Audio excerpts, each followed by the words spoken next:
बिस्मिल्लाहिर्रहमानिर्रहीम अस्सलाम वालेकुम टू ऑल स्टूडेंट्स मेरा नाम मोहम्मद वजाहत अब्बास है और आज हमारे पास बायोलॉजी के फर्स्ट ईयर बायोलॉजी के सेकंड चैप्टर का जो टॉपिक है पॉलीसेकेराइड्स। इससे पहले हमने कार्बोहाइड्रेट स्टार्ट किया हुआ था। प्रीवियस को थोड़ा सा रिमाइंड करा दूं। कार्बोहाइड्रेट के अंदर फिर हमने उसकी 3 क्लासेस को डिस्कस किया था, मोनोसेकेराइड्स, ओलिगोसेकेराइड और डाइसेकेराइड। या तीसरी थी हमारे पास पॉलीसेकेराइड्स। सो मोनोसेकेराइड, ओलिगोसेकेराइड और डाइसेकेराइड, ये हमारे पास 2 क्लासेस ऑलरेडी हम डिस्कस कर चुके हैं। और आज का टॉपिक है हमारे पास पॉलीसेकेराइड, जिसके अंदर हम पढ़ेंगे कि पॉलीसेकेराइड्स होता क्या है, इसकी क्लास कैरेक्टरिस्टिक्स क्या है, एग्जांपल्स क्या है, और उसके बाद इसकी फर्दर कुछ क्लासेस को भी ब्रीफली हम डिस्क्राइब करेंगे। So first of all let's start polysaccharides. Basically polysaccharides word के मीनिंग होते हैं, ये 2 अल्फाज से कंबाइन है।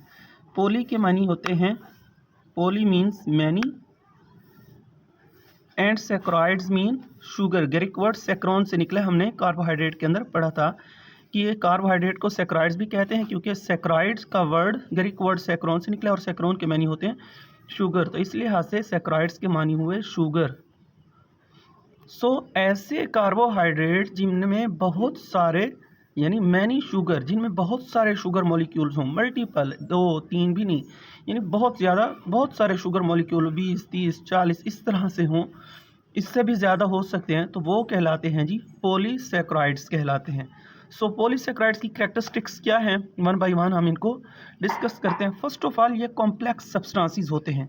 कॉम्प्लेक्स किसी भी चीज़, ऐसी चीज़ को कहते हैं जिसका साइज़ भी बड़ा हो और जिसकी कंपोजिशन में बहुत सारे जो हैं मोनोमर्स शामिल हों, बहुत सारे छोटे छोटे यूनिट्स शामिल हों, तो वो कॉम्प्लेक्स सब्सटेंस कहलाती है। उसके बाद polysaccharides most abundant in nature के अंदर ये सबसे कॉमन पाए जाते हैं।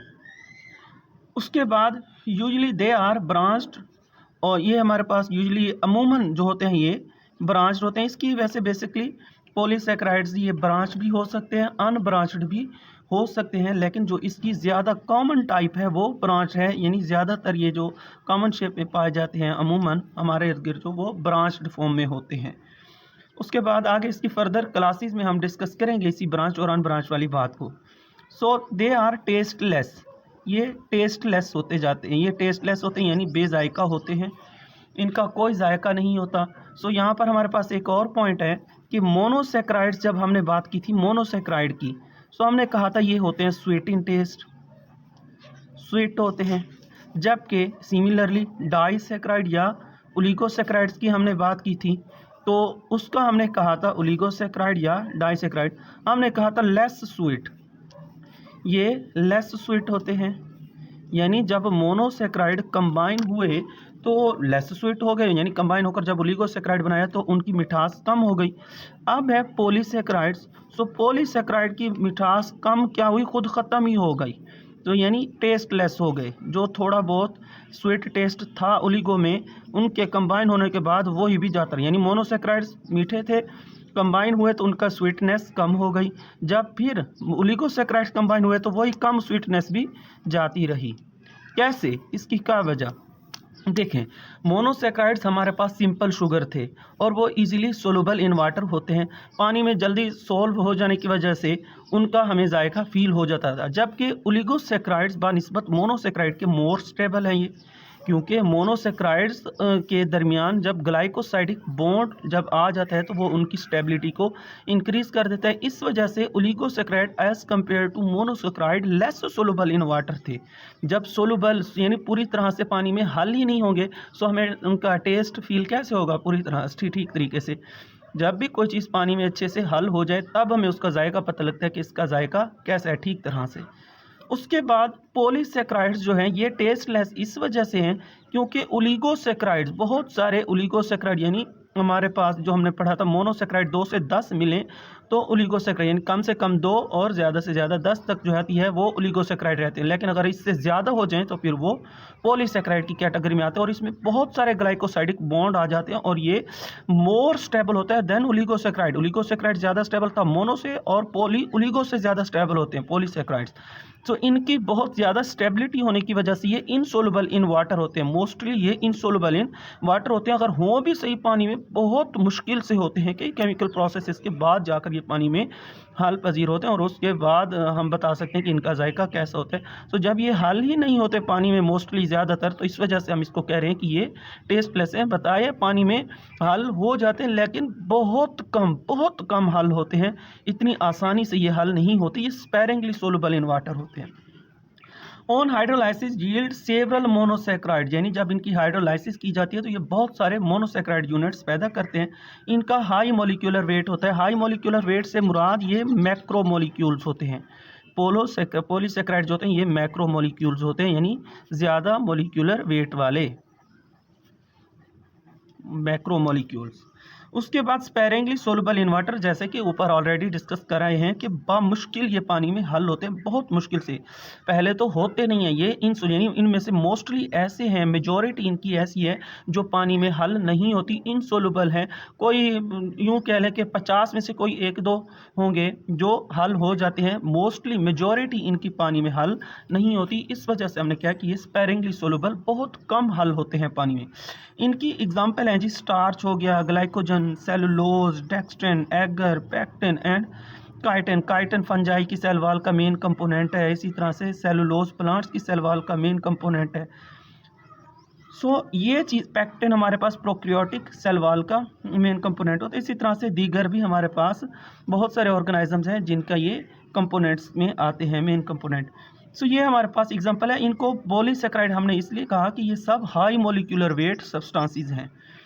उसके बाद 1 बाय 1 यही इनकी क्लासेस भी हैं, इन सब की अलग अलग डिटेल्ड डिस्क्रिप्शन भी है, लेकिन हमारे जो सिलेबस में डिस्कस किए गए वो जस्ट इन 3 को किया गया है, स्टार्च, ग्लाइकोजन और सेलुलोज को। हम इसी के ऊपर ही बात करेंगे। वैसे तो हमने काइटिन और पैक्टिन के हवाले से भी पढ़ते हैं, और आगे नेक्स्ट फिर chapter number 4 first year biology के चैप्टर नंबर 4 सेल वाले चैप्टर में ये सेल वाल के अंदर पैक्टिन और काइटिन का भी जिक्र किया हुआ, वहाँ पर भी इनकी डिस्क्रिप्शन दी हुई है। लेकिन हमारे इस टॉपिक के अंदर इसको स्टार्च, ग्लाइकिन और सेलुलोज को डिस्क्राइब किया गया है, तो हम यहीं तक ही महदूद रखेंगे खुद को। So let's start starch. First of all starch क्या है? Starch main source of carbohydrate for animal, ये एनिमल्स के लिए कार्बोहाइड्रेट का मेन सोर्स होता है।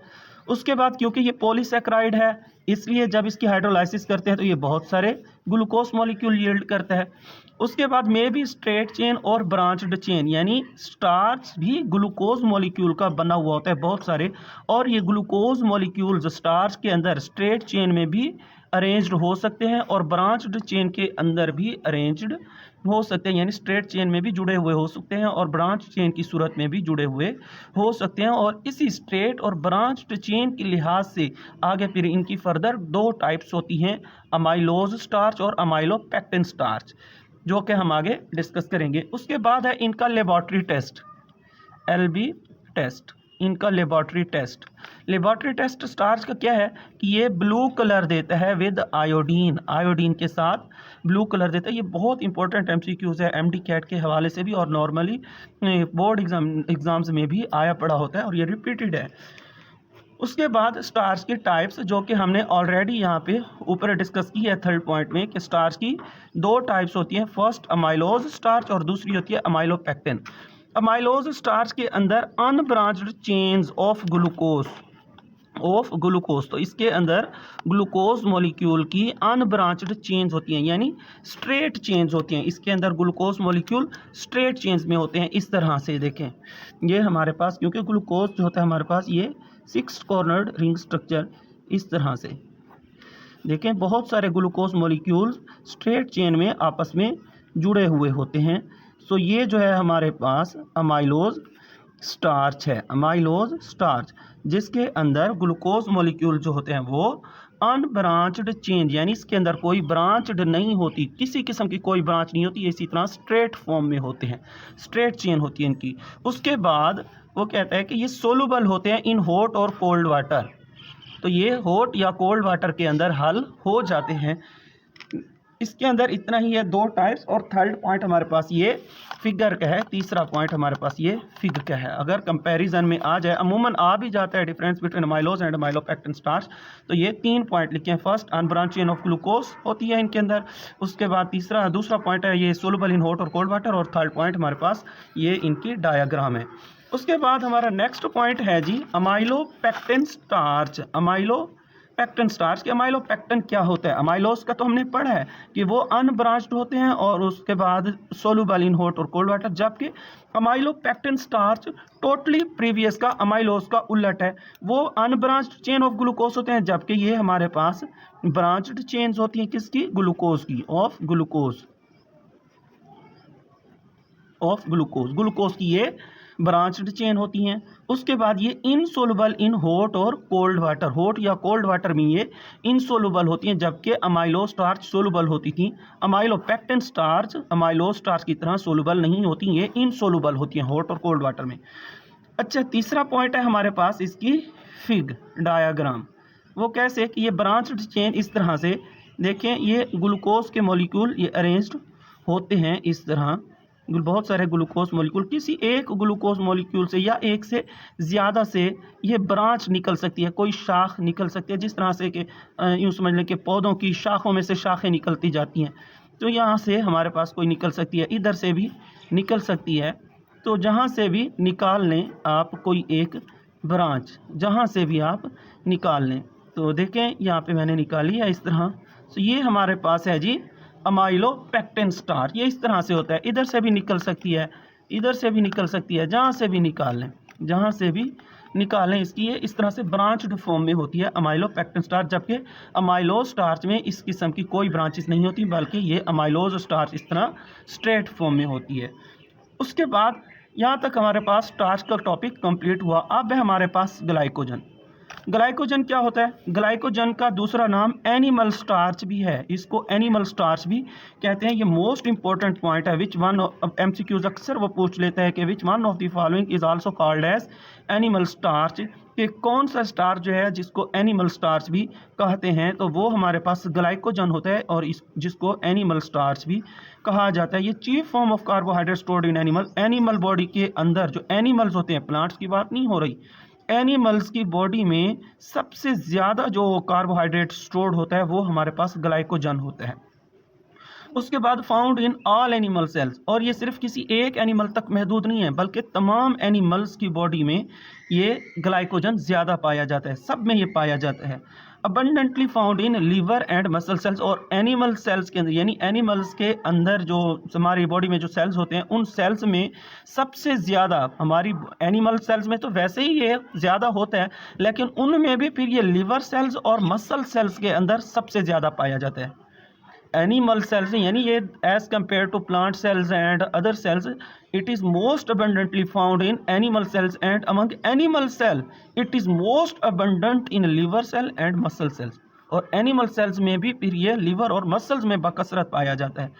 उसके बाद इनसोलुबल इन वाटर, ग्लाइकोजन हमारे पास इनसोलुबल इन वाटर होती है, क्योंकि ये पॉलीसेक्राइड है। पॉलीसेक्राइड्स का हमने पीछे भी पढ़ा है कि वो स्पेरिंगली सोलुबल या फिर तकरीबन इनसोलुबल ही उनको कह दें।